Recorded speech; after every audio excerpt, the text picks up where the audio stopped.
Alright, what's up? Gonna try and speed run this one a bit, going for a pretty quick build overview for my Stormburst Guardian character that I've been playing this league.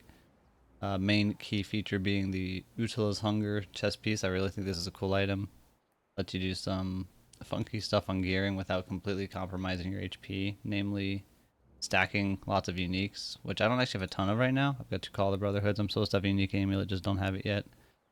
But you could put even more in, and then just otherwise you just don't need very much HP, or you don't need HP rolls in your gear, so you can get other things. And it gives so much flat that I actually don't need much HP on my tree to have a decent amount still, which is good because we're all over the place getting aura stuff because we're basically an aura stacker. But before we get into the basics, I'm just gonna put in even on this real quick, just Guardian map, show it off a little bit.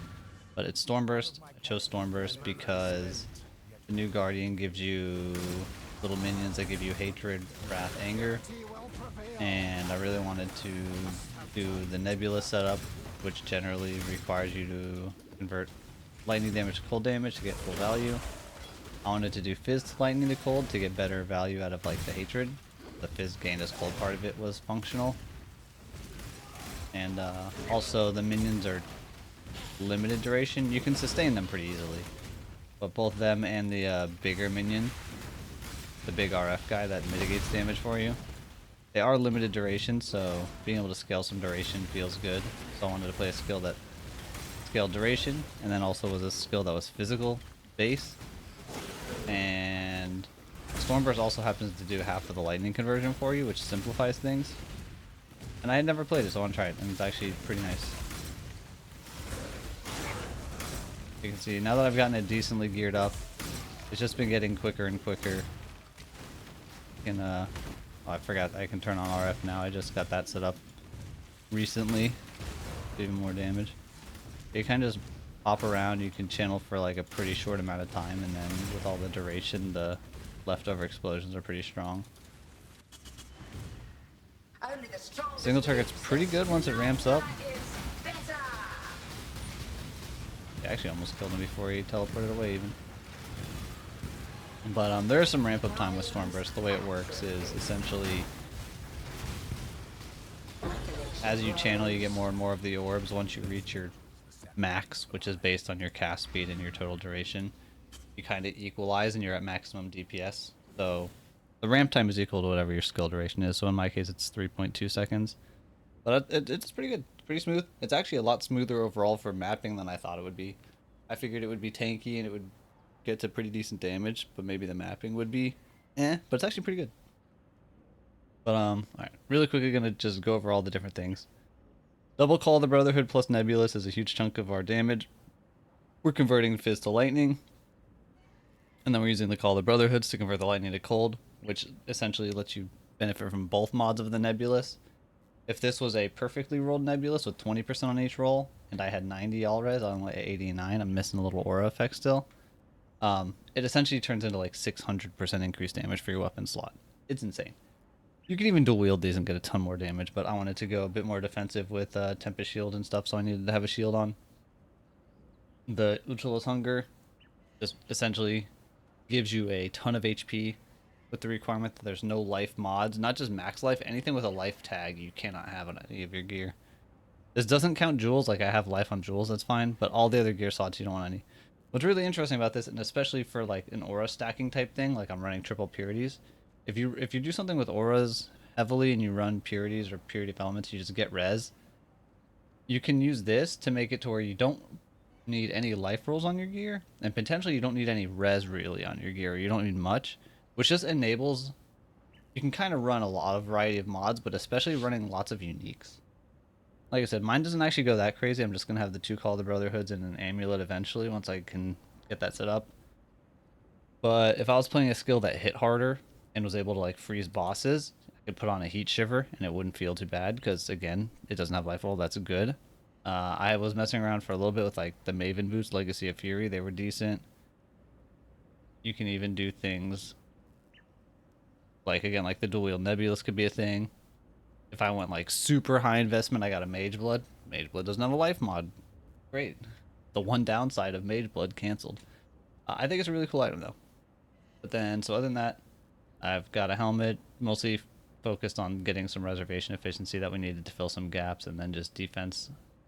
Pretty much all the rares, I think, except the shield, have chaos res on them, so we can get our chaos res up, because that's kind of the only res we need, other than a couple other rolls. But that's that. Shield's got 30% reservation efficiency for the socketed gems, and then reduced damage from damage over time. The reduced damage from damage over time is kind of nice because it helps sustain RF, but it's not a life mod. Like, I couldn't get life regen to solve the same thing because it's a life mod, so it would brick the chest. So it was a way to do that without it. And that was just an Awaken Orb item. Amulet's a placeholder, just has +1 all gems.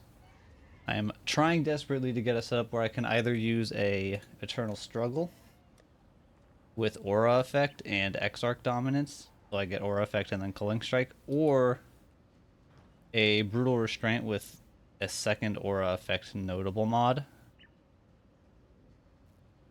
And then I could use the new amulet. I don't have one to show. The Dragon Fangs Light, or whatever it's called. That gives +3 to a random gem. You could use that with +3 Stormburst. That'd be good too.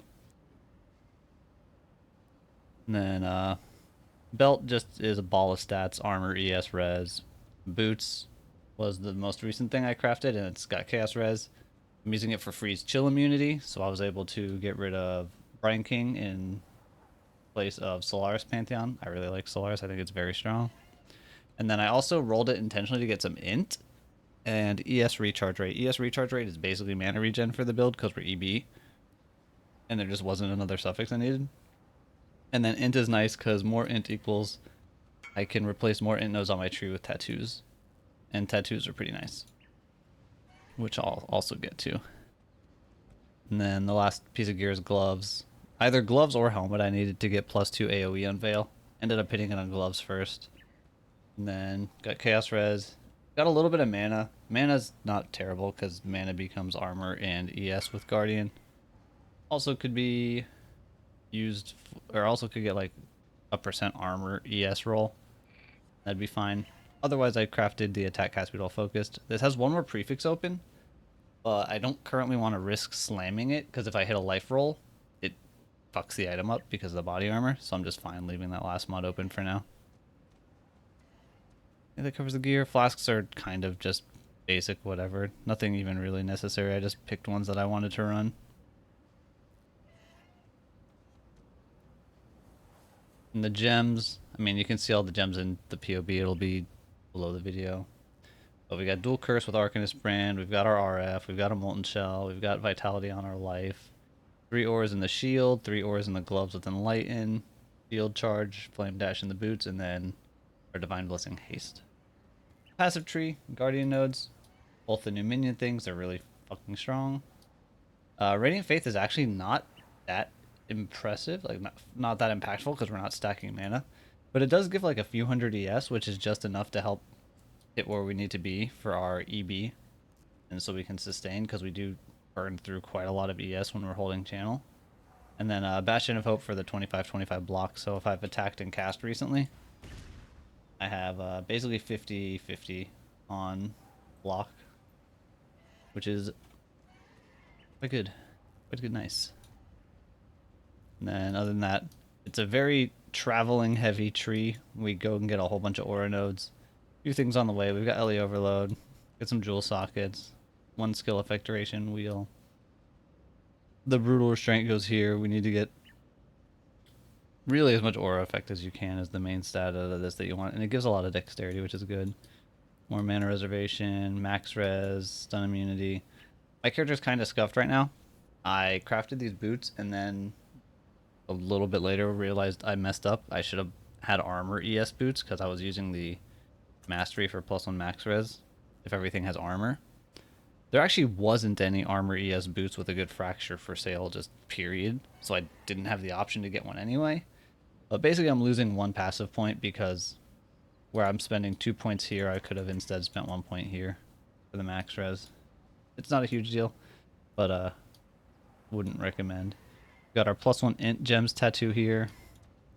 And then just more life, more aura.